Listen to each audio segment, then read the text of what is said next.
Yo, what's up mga brad? DownShiftVinci here. Magandang tanghali sa inyo, no? Pagas na ako, pagod na agad ako, bisit.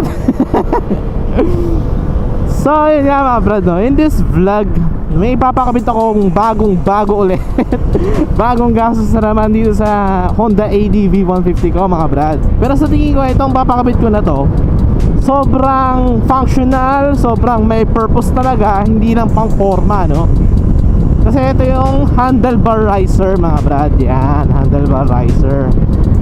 Kasi gusto ko magkabit ng handlebar riser para kahit papano mas maging komportable itong handlebar na itong ADV. Although don't get me wrong, comfortable na siya, stock pa lang. Pag nilagyan mo pa ng handlebar riser mga brad, mas lalo siya magiging komportable.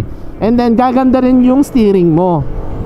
Kasi yun nga, ang laki na ng leverage. Mas yun nga, nakataas pang konti, parang ganyan. Magmumukha talaga siyang pang pang off-road mga brad. And speaking of off-road, no, yan, kapag napa-off-road din tayo, at least pwede akong tumayo. Kasi usually, di ba, sa mga dirt bike na ginagamit nila pang off-road, yung handlebar nila ang taas, di ba? Kasi tapos madalas nakatayo sila. Kasi yun nga, mas komportable kasi kapag mataas ka na handlebar, at the same time nakatayo ka sa motor habang nag-off-roading. Na-try ko na kasi dito, mag-off-road mga brad. Pero sinubukan ko tumayo. Yun nga lang, hindi siya komportable. Parang nakayuko pa rin kasi hinahabol ko yung handlebar. Whereas kapag naka-riser ka na, yun, mas mataas na. At the same time, ganito ka na. Ayan, mas mataas na dyan mga brad. Ganito kasi pag tumatayo akong ganito, huwag nyo gagayahin. Pag tumatayo akong ganito, parang bitin yung handlebar eh. Whereas kapag naka-riser ka, mas comfortable na siya. At the same time, hindi na siya ganun parang pilit. Kasi yun nga, ang baba ng handlebar na ito for off-roading. Kaya yun. And lastly, no, gusto ko na rin i-shoutout si J-Boss Motovlog. Yan, J-Boss Brad, dahil sa'yo to eh, na-influensyahan mo ako. Kaya ito, mapapabili ako ng handlebar riser para kahit pa paano gumanda-ganda rin handling na itong motor ko. Yan, shoutout kay J-Boss Motovlog mga brad. Naka Honda ATV din siya, taga Bicol na vlogger, no? Yan, next time brad, kapag namadalaw kami ni Casey dyan, sabak natin sa off-road to. Naingkit ako sa inyo eh, nag-off-road kayo. Pero yun nga, shoutout sa'yo brad, shoutout sa'yo. So yun nga mga brad, no? Tayo ng dito sa may parañaque. So, bili tayo ng handlebar riser at the same time pakabit natin doon, okay? Update ko na lang kayo pag nandun na ako.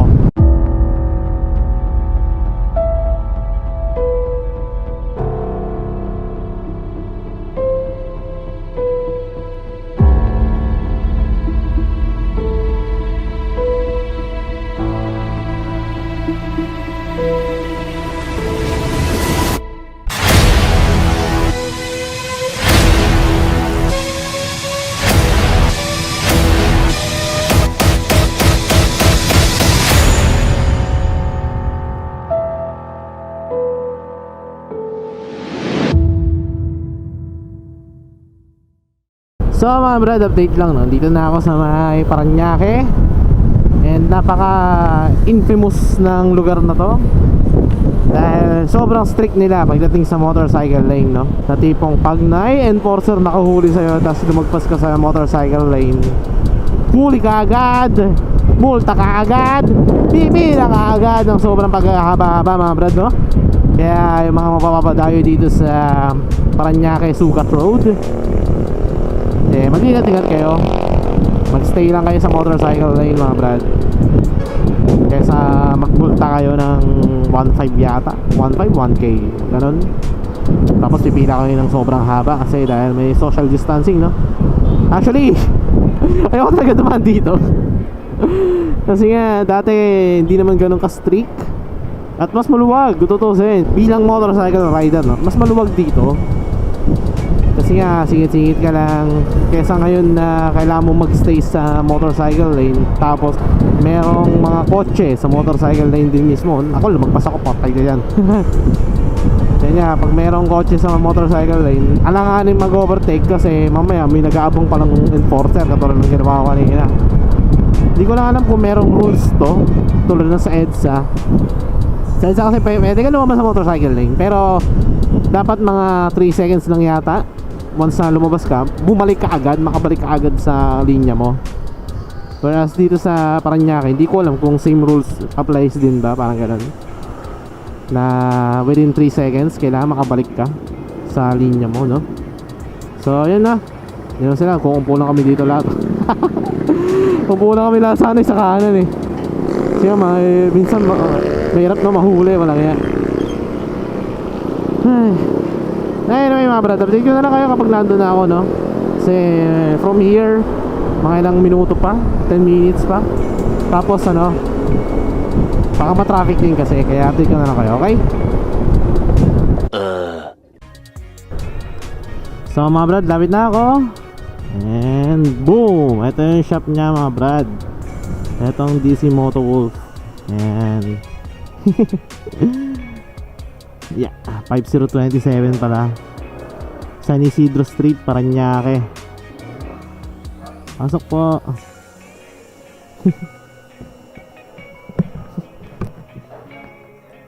Sir. Pasok ko na lang, sir. Sige.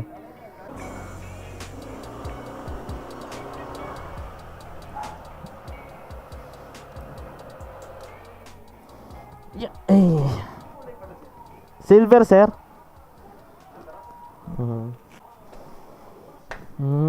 So ito pala yung shop mo, sir, no?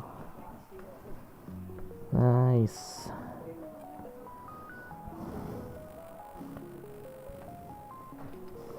Very nice. Magsisimula ka pa lang, sir? Matagal na rin. Oh. Kaya pala. Kaya pala nagtataka ako, puro Motowolf.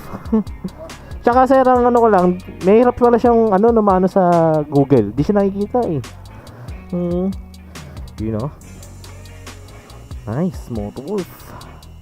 Handlebar riser. Very nice. Saan ba yun? Paano ba? Pag ganito, no? Pag ganito. Very, very nice. Maliban sa Motowolf, sir, ano pang mga, mo, binibenta? Dami rin, ha? Ay, tatanggalin pa ba ito? Sige. Ano yan, eh? Hiningi ko lang. Hiningi ko lang yan. Peke, no? Paano ba malalaman, sir, pag peke tsaka hindi? Ay, ganoon. Kapag nababakbak, peke siya.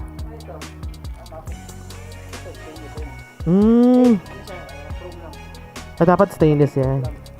Ganyan pala. Pwede makita yun, sir, yung sample ng original na moto. Ito. Oo nga, no. Ito pala original na Motowolf. Oo.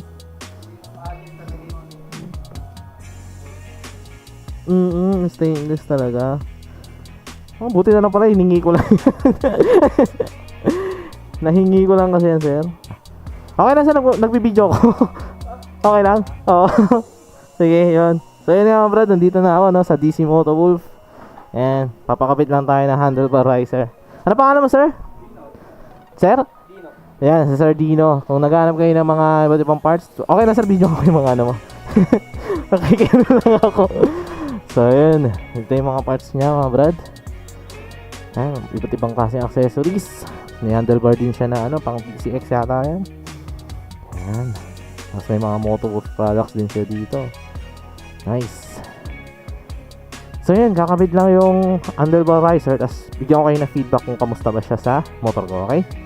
Yeah. So ito na siya, mga brad, no? Taas na nga, grabe. Laki ng pinagbago. Ito yung stock. Dito yung stock. Tapos ngayon, no? Excited na akong pang to, off-road. Hindi natin sa harapan. Oo, grabe. Laki na pinagbago. Kasi tanaas nga siya. Nice. So yun nga, plug and play lang, mga brad. Sobrang dalang ikabit. Parang di ka pagpapawisan pag Pero yung pinaka-issue kasi nila dyan, sir, yung daw, yung wires.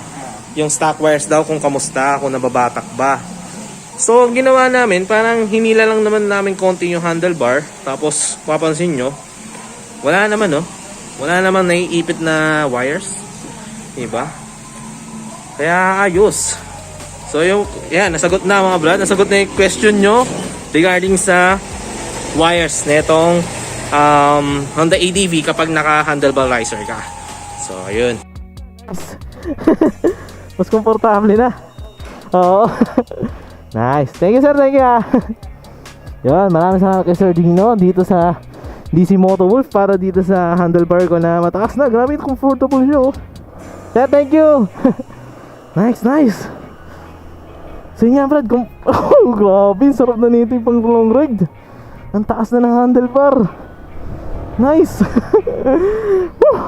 Tayo tayo. Yun, mas madali na oh. Mas komportable na siya oh. Naliligo-ligo ko na oh. Nice. Again, maraming salamat kay Sir Dino ng DC Motowolf. Yan, shoutout sa'yo sir. Kung interested kayo mga brad sa mga Motowolf products, no, check nyo yung page niya na nandiyan sa description box yung link. Dito yan, located dyan sa Parañaque, San Isidro Street, Parañaque. Lalagay ko na lang exact map dyan sa description box mga brad, para interested kayo kumuha ng mga accessories. Nakita nyo naman kung ano yung meron sa shop nya. And then yun, check nyo na rin yung mga post nya, no, kung ano yung mga binibenta nyang parts mga brad. Teka, yung gloves ko hindi ko suot. Wait lang. You know, mas maganda yung handling niya kapag ano, pag full steer, mas gumanda. Kaya balik lang sa shop na mga brad, kunin ko lang yung gloves ko. Kaya salamat din pala sa freebie na to, no sir. Yan, sa Motowolf na version 4 na cellphone holder. Yan, maraming salamat sir sa freebie. Tapos yun nga mga brad. Grabe, laki ng pinagbago. Sabi na may purpose talaga tong handlebar riser eh. Hindi lang to pang forme eh, pang off-road din talaga. Tsaka yun nga, comfort. May comfort na mabibigay sa'yo, grabe. Again, maraming salamat sa'yo sir, Sir Dino ng DC Motowolf. Located dyan dito sa Parañaque mga brad. Teka, kunin ko lang yung ano ko. Kukunin ko lang yung gloves ko, nalimutan ko, visit.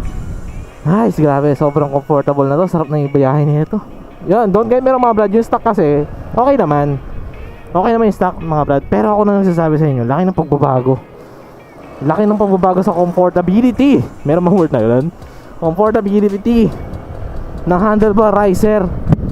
Kaya yan, komportable na siya, sarap. So yun na mga brad. Kaya siguro no, maraming salamat sa pag-load, sa pagla-like, sa pag-share.